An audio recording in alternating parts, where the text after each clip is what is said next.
95% ዝኸውን ዕብየትኩም ወይ ውድቀትኩም ዝውሰን መብዛሕትኡ ግዜ ካብ ዙርያኹም ብዘይርሕቁ ዓይነት ሰባት ኣሶሺየት ጌርኩም እዩ ይብል ሶሻል ሳይኮሎጂስት ዝኾነ ዶክተር ዴቪድ ማክሌላንድ። እዚ ምናልባሽ ንኹላትና ኣዝዩ ዘደንጹ ወይ ሓድሽ ሓቂ ዘይክኸውን ይኽእል እዩ። ክሳብ ሎሚ ንፈልጦ ነገር እዩ። ገለ ሰባት ኣብ ህይወትና ንድሕሪት ክስሕቡና ከለው ካልኦት ድማ ኣብ ህይወትና እናሰጎምና ክንኸይድ ብድሕሪት ኮይኖም ዝደፍኡና እዮም። ስለዚ ኣብ ናይ ሎሚ ቪድዮ ብዕምቀት እንሪኦ ካባየኖት ዓይነት ሰባት ክንርሕቕ ወይ ክንሃድም ከም ዘለና በዚ ጥራይ ኣይውዳእን። ሰባት ኢግኖር ናይ ምግባር ጥበብ ወይ ጠቕሊልካ ናይ ምዕጻው ጥበብ ክንለምድ ኣለና። ዘይጠቕሙና ሰባት እንተኾይኖም ንዓታቶም እናዓፀውና ወይ ምስኣቶም ዘለና ርክብ ወይ ኮንታክት እናጥፋእና ክንከይድ ኣለና። ምናልባሽ እዚ ትምህርቲ ከመይ ጌርና ዘይጠቕሙና ሰባት ኢግኖር ንገብር ክንብሎ ንኽእል ኢና። ሰባት ክብል ከለኹ ግን ንኹሉ ዘጋጥመኩም ሰብ ዘይኮነስ ነቶም ኔጌቲቭ ዝኾኑ ወይ ኣብ ህይወትኩም ምንም ረብሓ ዘይውስኹ እዩ። እቲ ሓቂ እንተተዓዚብኩም ምስ ከምዚኣቶም ዓይነት ሰባት እናወዓልኩም ኣብ ህይወትኩም ኣወንታዊ ለውጢ ክትጽበዩ ኣይትኽእሉን። ካሊእ ትረፍ ኣብ ህይወትኩም ኩሉ ነገር ብትኽክል እናሰራሕኩም ግን እዛ ሓንቲ ነገር ጥራይ እንተምሊጣትኩም ማለት ምስቶም ክትውዕሉ ዘይግባኣኩም ሰባት እንተደኣ ውዒልኩም ካብ ናይ ምስኻዕ ዕድልኩም እቲ ናይ ውድቀት ዕድልኩም ዝለዓለ ይኸውን። እዞም ሰባት እዚኦም ኩሉ ግዜ ኣብ ህይወትና ኣለዉ። ኩሉ ግዜ ካብ ምህላዎም ዝተለዓለ ድማ ተላሚድናዮም ንቕመጥ ሰባት ኢና። ስለዚ ናይ ቀረባ ስድራ ወይ ናይ ልቢ ዓርኪ ዋላ እኳ እንተኾኑ እቲ መጠንቀቕታ ንዓኹም እዩ። ኣብ መጀመርታ እንረኽቦም ዓይነት ሰባት ነይሴየርስ ወይ ኣይከኣልን በሃልቲ ይበሃሉ። ኩሉ ግዜ ኣብቲ ትዛረብዎ ነገር ዘይኣምኑ ወይ ድማ ኣብቲ ሕልምኹምን እትገብርዎ ነገራትን እምነት ዘይብሎም ሰባት እዮም። ካብቲ ናይ ባዕሎም እምነት ምግዳል ተበጊሶም ድማ ናትኩም እምነት ንኸጥፉ ይጽዕሩ። ኩሉ ግዜ ነቲ እትገብርዎ ነገር ንምንእኣስ ወይ ድማ ኣይሰልጠካን እዩ ኣይኸውንን እዩ ዝብሉ ዓይነት ሰባት እዮም። ማህተማ ጋንዲ ሓደ ዝተዛረቦ ነገር ነይሩ። መጀመርታ ኢግኖር ይገብርኹም፣ ካብኡ ቀፂሎም ይስሕቁኹም፣ ምስ ኣበዮም ድማ ይበኣስኹም፣ ኣብ መወዳእታ ግን ንስኻትኩም ትዕወቱ። እዞም ሰባት እዚኦም ክትሰናኸሉ ከለኹም ንምስሓቕ ዝተዳለዉ እዮም። ልክዕ ሓደ ነገር ከጋጥመኩም ወይ እግርኹም እንተተዓንቂፉ ኣይበልኹኻ እንዶ ኣይበልኩኽ እንዶ እዚ ነገር እዚ እንተተሓድግዮ ይሓይሽ ነይሩ ይብልኹም። ናትኩም ሕልምን እምነትን በዚ መንገዲ እዚ እናሸርሸሩ ይኸዱ። ነዞም ሰባት እዚኦም እዝኒ እንተሂብኩሞም መወዳእታኹም ልክዕ ከምኣታቶም እዩ ዝኸውን። ሓቆም እዮም። ነገራት ብቐሊሉ ኣይሰልጡን እዮም ወይ ኩሉ ነገር ክሳኻዕ ኣይኽእልን እዩ ኣይከኣልን እዩ ኢምፖስብል እዩ ኢልኩም ኮፍ ትብሉ ማለት እዩ። ስለዚ ከምዚኦም ዓይነት ሰባት ኣብ ህይወትኩም መፅዮም ርእይቶ ክህቡ ወይ እዚ ክትገብሩ የብልኩምን ክብልኹም ክጅምሩ ከለው ነቲ ናታቶም ምልከታ ሙሉእ ብሙሉእ ክትነጽግዎ ይግባእ። ስነ ስርዓት ብዝመልኦ መንገዲ እዚ ነገር እዚ ኣየድልየንን እዩ ወይ ድማ ርእይቶኹም ኣይሓተትኩን ክትብሉ ትኽእሉ ኣለኩም። ኣነ ደሓንየ ንርእስኹም ጥራሕ ሕሰቡ ኢልኩም ክትምልስሎም ከለኹም ንሳቶም ደንጊጾም እዮም ዝኸዱ። ምክንያቱም ካባኹም ጽበይዎ መልሲ ስለ ዘይኮነ ምናልባት ካባኹም ርሒቆም ከይዶም ውድቀትኩም እናቶም መነይ ዝቕመጡ ሓሳዳት ኮይኖም ይተርፉ ይኾኑ። ነገር ግን እንታይ ገደሰኩም? እንተው ሓደ ካብ ርእስኹም ወሪዶም ኣለዉ ኣይ ከምዚ ዓይነት ስጉምቲ ንምውሳድ ክሳብ ክንድኡ ደፋር ኣይኮንኩን ካሊእ መንገዲ ይሐሸኒ እንተኢልኩም ድማ ሓሳቦም ከም እተቐበልኩም ኣምስሉ። ዝበልኩምኒ ነገር ቅበሎ እየ እስኪ ክጽዕር እየ ዝኾነለይ ነገር ድማ ሃፍልጠኩም እየ ኢልኩም ከም እተሰማማዕኹም ኮይንኩም ኪዱ። ንሳቶም ድምፆም ዝተሰምዐ መሲሉ ምስ ተሰምዖም ነቲ ኩሉ ጸቕጢ ወይ ፕሬዠር ሙሉእ ብሙሉእ ይሓድግዎ እዮም። ንስኻትኩም ድማ ድምፅኹም ኣጥፊኢኹም ክትንቀሳቐሱን ሓሳብኩም ክትፈጽሙን ትኽእሉ ኢኹም ማለት እዩ። እቶም ቀፂልና ብሰፊሑ ንሪኦም እንታይ ዓይነት ሰባት እዮም እንተኢልኩም ድማ ድራማ ኩዊንስ ዝበሃሉ እዮም። ኩሉ ግዜ ኣብ ህይወቶም ጸገም ዘይጠፍእ ብተወሳኺ ድማ ኩሉ ግዜ ናይ ሰብ ትኹረት ወይ ኣቴንሽን ዝደልዩ እዮም። መንነቶም ቀሪብኩም ክትርእይዎም ከለኹም ኣዝዮም ማረኽቲ ወይ ደሚቖም ዝረኣዩ ዓይነት ሰባት ይመስሉ ይኾኑ። ነገር ግና ህይወቶም ብዕምቀት እንተሪኢኹም ኩሉ ግዜ ድራማ እዩ። ኩሉ ነገር ድማ ህውከት እዩ። ምስኣቶም ኣዕርኽቲ ኮይንኩም ወይ ተቐራሪብኩም ማለት እንታይ ማለት እዩ? ናቶም ጸገማት ናይ ምፍታሕ ሓላፍነት ኣለኩም ማለት እዩ። ምንም ጸገም የብሉን። ጽቡቕ ዓርክ እንተኾይንኩም ናይ ዓርክኹም ጸገም ክትፈትሑ ኣለኩም ኣይኮነን ድዩ? እሺ ነቲ ሓደ ጸገም ፈቲሕኩምሎም ንበል። ነገር ግን ካሊእ ሓድሽ ጸገም ሒዞም ይመጹ። ንዕኡ እውን ትፈትሕዎ። ከም ብሓድሽ ድማ ካሊእ ጸገም ይፍጠር። ንስኻትኩም ነቶም ጸገማት እናፈታሕኩም ክትሓልፉ ከለኹም ንሳቶም ግና ካብኡ ዝገደደ እናገበርዎ ይመጹ። እቶም ጸገማት እናበዝሑን እናዓመቑን ምስ መጹ ድማ ንዓኹም ከስግአኩም ይጅምር። ሽዑ ሓደ ነገር ትግንዘቡ። ጸገምን እዞም ከምዚኦም ዓይነት ሰባትን ፈጺሞም ክፈላለዩ ከም ዘይኽእሉ ወይ ድማ ጸገም ኣካል ህይወቶም ኮይነሎ ብዘይ ጸገም ክነብሩ ዝኽእሉ ዓይነት ሰባት ኣይኮኑን። ኣብ ዝገብርዎ ኩሉ ነገር ድማ ከም መዘናግዒ ዝጥምቶም ተዓዛቢ ይደልዩ። ናይ ሰባት ትኹረት ወይ ኣቴንሽን ንዓታቶም ልክዕ ከም ምግቢ እዩ። ንዓኹም ዝቆጻጸርሉ መንገዲ ድማ ህጹጽ ዝመስል ጸገም ሒዞም ብምምጻእ እዩ። ንስኻትኩም ድማ ነቲ ጸገሞም ክትፈትሑ ኢልኩም ክትጓየዩ ሓፍኮፍ ክትብሉ ከለኹም ህይወትኩም ተጠሊፉ ከም ዘሎ ትግንዘቡ። ህይወትኩም በትናታቶም ድራማ ይሰረቕን ይተሓዝን ኣሎ ማለት እዩ። ዋላ እኳ ዝሕግዞም ዘየለ ዝተጸገሙን ድኹማትን እንተመሰሉ ብሓቂ ግን ማስተር ዝበሃሉ መታለልቲ ወይ ማኒፕሌተርስ እዮም። ንሳቶም ዝደልይዎ ነገር ንኽትገብሩ ኣብ ውሽጥኹም ናይ ጊልቲ ስምዒት ከም ዝስምዓኩም ይገብሩ። ነቲ ስምዒትኩም ብምትንካፍ ድማ ኣይ ንዓኣ ከምዚ ክብድል ኣይደልን ወይ ንዕኡ ከምዚ ከሳቕዮ ኣይደልን ኢልኩም ዘይትደልይዎ ነገር ክትገብሩ ትጀምሩ። ኣብ ኣካይዶኦም ሓደ ዓይነት ልሙድ ቅርጺ ወይ ፓተርን ኣለዎም። ነታ ሓንቲ መንገዲ 10 ግዜ እናደጋገሙ ኣብ ኩሉ ሰብ ይጥቀሙላ። ምናልባት ንስኻትኩም ክትሕግዙ እንተዘይደሊኹም ንስኻ ጥራይ ኢኻ ክትርድአኒ ትኽእል፣ ንስኺ ጥራይ ኢኺ ክትሕግዝኒ ትኽእሊ፣ በጃኹም ይብልኹም። ሰብ ድማ ኣብ ህይወቱ ክልተ ነገራት ይደሊ፣ to be loved ወይ ድማ ክፍተው፣ ካልኣይ ድማ ተቐባልነት ወይ acceptance ምርካብ እዩ። ኢጎኹም ነዚኦም ክልተ ነገራት ስለ ዝደሊ ጥራይ ንስኻትኩም ድማ ጽቡቕ ሰብ ኮይንኩም ክትቐርቡ ስለ ትደልዩ እቲ ናታቶም ናይ ምትላል ስልቲ ኣብ ልዕሊኹም ብጽቡቕ ይሰርሕ ማለት እዩ። ከመይ እንተኢልኩም ንስኻትኩም ነዚ ሰብ እዚ እንተሓጊዘዮ ጽቡቕ ሰብ ከም ዝኾንኩ ይስምዓኒ፣ ንሱ እውን ጽቡቕ ሰብ እዩ ኢሉ ይዛረበለይ ወይ ይምስክረለይ ይኸውን ኢልኩም ኢኹም እትሓስቡ።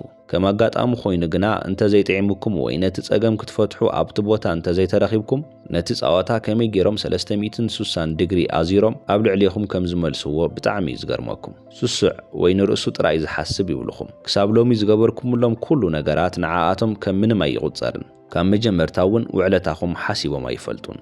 ክልተ ሰባት ብኸመይ እዮም ተረዳዲኦም ዝቕጽሉ? እቲ መሰረታዊ ሕጊ ዝምድና ወይ ዕርክነት ዝኾነ ጊቭ ኤንድ ቴክ እንተዘይተጣሓይሱ ጥራይ እዩ። እዚ ድማ ኣብ ናይ ሓባር ረብሓ ወይ ሙቹዋል ኢንተረስት ኣብ ምክብባርን ምትሕዝዛንን ክምስረት ከሎ ጥራይ እዩ። ድራማ ኩዊንስ ግና ዝደልይዎ ክልተ ነገራት ጥራይ እዩ። ናይ ሰባት ትኹረት ወይ ኣቴንሽን ካብ ሰባት ዝጽበይዎ ናእዳ ወይ ድማ ቫሊዴሽን ጥራይ እዩ። ነዚኦም ነገራት እዚኦም ካባኹም ሓፊሶም ይወስዱ፣ ተመሊሶም ግና ንዓኹም ከምኡ ክስምዓኩም ኣይገብሩን እዮም። ሕጂ ብዙሓት ሳይካትሪስት ከም ዝብልዎ እዚ ባህሪ እዚ ኣብ ኣእምሮኦም ዋየር ተገይሩ ወይ ተሃኒጹ እዩ ይብሉ። ምናልባት ብጀነቲክስ፣ ብናይ ቁልዕነት ወይ ዓብዪ ምስኮኑ ብዘጋጠሞም ቱራማ ወይ ድማ ኣብ ዙርዮኦም ብዘለዉ ሰባት ዝመጽእ ክኸውን ይኽእል እዩ። ንሕና ነቲ ባህሪኦም ክንቕይሮ ዝኾነ ክንገብር ዋላ እኳ እንተዘይከኣልና ከመይ ጌርና ምላሽ ወይ ሪስፖንድ ከም እንህብ ግን ክንቆጻጸሮ ንኽእል ኢና። እቲ ናይ መጀመርታን ብጽቡቕ ክትጥቀሙሉ ዝግባአኩም ነገር ሴቲንግ ባውንደሪስ እዩ። ኣብ መንጎኹምን ኣብ መንጎኦምን ቀይሕ መስመር ምስራሕ ማለት እዩ። ነታ መስመር እቲኣ ንኸይሰግርዋ ምንጋር የድሊ። ንስኻትኩም ናይቲ ሰብ ወላዲ ክሳብ ዘይኮንኩም እቲ ሰብ ብዝደለዮ ሰዓት ክድውለልኩም የብሉን። እንተደዊሉ እውን እቲ ዝፍቀድ ሰዓት ትነግርዎ። ካብኡ ወፃእ እንተደዊሉ ግና ኢግኖር ምግባር የድሊ። ነገር ግና ንስኻትኩም ፈቒድኩም ኣብ ዘለኹምሉ ሰዓት እንተደዊሎም ከመይ ይስምዐካ ኣሎ ከመይ ይስምዐክሎ ኢልኩም ፈጺምኩም ኣይትሕተቱ። ከመይ እንተኢልኩም ንኸማርሩ መንገድን ተኸፊትኩምሎም ንዓታቶም ዕረፍቲ እዩ። ጸገሞም ንዝረኸብዎ ሰብ ብዝተዛረቡ ቁጽሪ ጸገሞም ዝረግፈሎም ይመስሎም። ስለዚ ምዝራብ ኣየቋርጹን። እቲ ቅድም ኢለ ዝበልኩኹም ነገር ዘክሩ። እዞም ሰባት ጸገም እዮም ዝደልዩ። ጸገም ምስ ረኸቡ ድማ በቲ ጸገም ኣቢሎም ናይ ሰብ ትኹረት ወይ ኣቴንሽን እዮም ዝደልዩ። ስለዚ ከመይ ኣለኺ እንታይ ሓድሽ ነገር ኣሎ ኢልኩም ብዝሓተትኩም ቁጽሪ ንስኻትኩም ንምስማዕ ድልዋት ክትኾኑ ኣለኩም። ንኹሉ ነገር ምምራር እዩ። ናብራ ከመይ ከም ዝኸበዶም፣ ህይወት ከመይ ከም ዝሃረመቶም፣ ማንም ከም ዘይርድኦም፣ ኩሉ ሰብ ከመይ ከም ዝጭቁኖም ክዛረቡ ይጅምሩ። ንስኻትኩም ከመይ ይስምዐካ ኣሎ ምስ በልኩሞም ድማ እቲ ድራማ ይጅምር። ነቲ ኩሉ ዝነገርኹም ድራማ ክትሽልምዎ የብልኩምን ወይ ድማ ስለ ዝነገርኹም ጽቡቕ ስምዒት ከም ዝተሰምዐኩም ክተርእዩ የብልኩምን። ስለዚ ምላሽ ወይ ሪስፖንድ መሃብ ተቋርጹ ማለት እዩ። በይኖም ዝተዛረቡ ክሳብ ዝመስሎም ካባኹም ምንም ዓይነት ሪዋርዲንግ ዝበሃል ወይ ግብረ መልሲ ክመጽእ የብሉን። ተጸጊሞም ወይ ተጎዲኦም ክነግርኹም ከለው ከም ዘይሰማዕኹም ኮይንኹም ትቕመጡ። ዝደልይዎ ትኹረት ወይ ኣቴንሽን እዩ። ሕማቕ ስምዒት ይስምዐካ ወይ ይስምዐክ ምህላው ኣዝዩ የሕዝን እዩ። ነገር ግና ስራሕ ኣለኒ ኢልኩም ምኻድ ይሓይሽ። ምስ ከምዚኦም ዓይነት ሰባት ግዜ ክትሕልፉ ከለኹም ኢነርጂኹም ሙሉእ ብምሉእ ይመጥዎ እዮም። ዋላ ሓንቲ ኢነርጂ ኣይተርፈኩምን እዩ። ዋላ ሓንቲ ከይገበርኩም ይደኽመኩም እዩ። ስለዚ ንበይንኹም ምዃን ምረጹ። ሓሳብኩም ኣኪብኩም ምስ ርእስኹም ግዜ ሕልፉ። እዞም ሰባት እዚኦም ቀለልቲ ኣይኮኑን። ነፍሲ ወከፍ ኢነርጂኹም እዮም ዝወስድዎ። ስለዚ ኣብ መወዳእታ ነዚ ሰብዚ ንምሕጋዝ ፈቲንኩም ዘይሰለጠኩም ክተርፍ ከሎ ካብዚ ሰብ ዝረሓቑ ዓጺኒ ወይ ዓጽያትኒ ኢሎም ክዛረቡ ይኽእሉ እዮም። ንስኻትኩም ግና እቲ ትክክለኛ ነገር ኢኹም ጌርኩም። እቲ ትፈልጥዎ ሰብ ኣዝዩ ቀረባኹም ወይ ናይ ልቢ ዓርኪ ወይ ድማ ዘመድኩም እንተኾይኑ ነዞም ሰባት እዚኦም ምዕጻው ወይ ኢግኖር ምግባር ቀሊል ኣይኮነን። ናይ ጊልቲ ስምዒት ኩሉ ግዜ ምሳኹም ይነብር ይኸውን። ስለዚ ነቲ ስምዒት ካብ ርእስኹም ደፊእኹም ክተውጽዎ ይግባእ። ነዚ ንምግባር ድማ ካብቶም ሰባት ርሕቀትኩም ክትሕልው ዲስታንት ክትኾኑ ኣለኩም ዝኾነ ነገር ክንቀይር እንተደሊና ቀድም ቀዳድም ንርእስና ክንቀይር ኣለና ስለዚ ነዞም ከምዚኦም ዓይነት ሰባት እንህቦ ሪአክት ወይ ምላሽ ክንቀይር እንተኽኢልና ካሊእ ነገር እውን ይቀየር ማለት እዩ ስለዚ ሓደ ነገር ኣይትረስዑ ድራማ ኩዊንስ ወይ ኩሉ ግዜ ናይ ሰብ ትኹረት ዝደልዩ ሰባት እንተለው ኩሉ ግዜ ብዛዕባ ጸገሞም ጥራይ ክዛረቡ ዝፈቱ እንተኾይኖም ካብኣታቶም ርሓቁ ገጽኩም ኣዚርኩም ምኻድ ይሓይሽ ምስ ድራማ ኩዊንስ ዝመሳሰሉ ካልኦት ዓይነት ሰባት እውን ኣለው ነዞም ሰባት እዚኦም እውን ብተመሳሳሊ ክትዓጽውዎም ኣለኩም ኣብ ህይወትኩም ኣየድሊኹምን እዮም እዚኦም ድማ ኣብ ህይወትኩም ክትሐጉስዎም ብዙሕ ዝጸዓርኩም ግና ክትዕወቱ ዘይከኣልኩም ሰባት እዮም መብዛሕትና ምስቶም ኩሉ ግዜ እዚ ግበረለይ እቲ ኣከናውነለይ ዝብሉ ወይ ዲማንዲንግ ዝኾኑ ሰባት ግዜ ኣሕሊፍና ክንኸውን ንኽእል ኢና ንዓታቶም ከይነቀይም ወይ ደስ ንክብሎም ጥራይልና ክንገብሮ ዘይደለናዮ ነገር ብዙሕ ነገራት ብፍርሒ ተደፋፊና ንገብር ነገር ግና ክንደይ እኳ ተጻዓርና ክንደይ እኳ ተደኸምና ንዓታቶም እኹል ኮይኑ ኣይረኣዮምን እዩ ኩሉ ግዜ ዘማርሩሉ ነገር ኣይሰኣኖምን እዩ መብዛሕትኡ ግዜ እዚ ነገር እዚ ኣብ ናይ ሰብኣይ ወይ ናይ ሰበይቲ ስድራ ቤት የጋጥም እዩ ኣብ መንጎኹም ከምዚ ዓይነት ሰብ ኣይጠፍእን ኩሉ ግዜ ነታ ሰበይቲ ወይ ነቲ ሰብኣይ ዘጨነቕ ሰብ ማለት እዩ እዚ ንደቅኺ ክትገብረለኪ እዚ ንበዓልቲ ቤትካ ክትገብረለካ እናበሉ ኣብ ዘይጉዳዮም እናኣተው ንኹሉ ነገር ዝህውኹ ብተወሳኺ ድማ ናቶም ረብሓ ወይ ኢንተረስት ጥራይ ብምቕዳም ንሳቶም ዝደልይዎ ነገር ንስኻትኩም ክትገብሩ ይጽበዩ ንስኻትኩም ድማ ብኽብሪ ብፍርሒ ወይ ድማ ባእሲ ንኸይልዓል ኢልኩም ነቲ ነገር ምግባር ትጽዕሩ ዓቕምኹም ዘፈቐዶ ትገብሩ ነገር ግን መሊሱ እኹል ኣይኸውንን ባኣኹም ተሓጒሶም ርኢኹሞም ኣይትፈልጡን እናሰሓቁን እናተጻወቱን ዝነበሩ ሰባት እኳ እንተኾኑ ልክዕ ንስኻትኩም ክትመጹ ከለኹም ገጾም ይቀያይሩን ይጽወጉን ንስኻትኩም ድማ ንሳቶም ዝደልይዎ ብምግባርኩም እትፍተው ወይ ዝሓሸ ሰብ እትኾኑ ይመስለኩም ስለዚ እዚ ባህጊ እዚ ኣብ ውሽጥኹም ክሳብ ዘሎ ንዓታቶም ደስ ንምባል ክትጽዕሩ ትነብሩ ነገር ግና ንሳቶም ፈጺሞም ባኣኹም ኣይሕጎሱን እዮም እቲ መፍትሒ ኩሉ ግዜ ንዓታቶም እሺ ምባል ኢልኩም ምሕሳብኩም ዓብይ ጌጋ እዩ ከምኡ ምግባርኩም የግዳስ ንኽትነዓቑ መንገዲ ዝኸፍት እዩ ሽዑ ትደናገሩ እንታይ ክትገብሩ ከም ዘለኩም እውን ይጠፋኣኩም ኣብቲ ኩነታት ምጽናሕ ድማ ንጥዕናኹም ጽቡቕ ኣይኮነን ከመይ እንተኢልኩም ብናይ ባዕልኹም ድሌትን ፍቓድን ኣይኮነን እትንቀሳቐሱ ዘለኹም ንሳቶም ስለ ዝኣዘዝኹም ጥራይ ኢኹም ናብዝን ናብትን እትብሉ ዘለኹም እዚ ድማ የውርደኩም እዩ ልክዕ ከምቲ ናብ ገዛ ክትኣትዉ ከለኹም ኣጋርኹም እትጸርጉሉ ምንጻፍ እዮም ዝርኢኹም ሓላፊ መንገዲ ኩሉ እናረገጸኩም መሰልኩም እናጠሓሰ እናሕፈረኩም ይሓልፍ ንስኻትኩም ድማ ኣብቲ ቦታ ክትህልው ኣይትደልዩን ኢኹም ድላይኩም ተጻዓርኩም ስራሕኩም ዋጋ የብሉን ንሳቶም ኮፍ ኢሎም ክንእድኹም ኣይኽእሉን እዮም ዘይትምስገንሉ ነገር ድማ ስለምንታይ ትጽዕሩ ጻዕርኹም ኣቋርጹሞ እምቢ በሉ ሕጂ እዚ ኩሉ ጥፋት ናታቶም ጥራይ እዩ ማለት ኣይኮንኩን ናትኩም እውን ጥፋት ኣለዎ ሕጂ እውን ከመይ እንተኢልኩም እቲ ትክክለኛ ስምዒትኩም ኣይኮንኩምን እተንጸባርቑ ዘለኹም ሰባት ጥራይ ክትሕጉሱ ዝደለኹም ስለምንታይ እዩ ንስኻትኩም ዘይትደልይዎ ነገር እናገበርኩም ንሳቶም ክሕጎሱ ዝደለኹም ስለምንታይ እዩ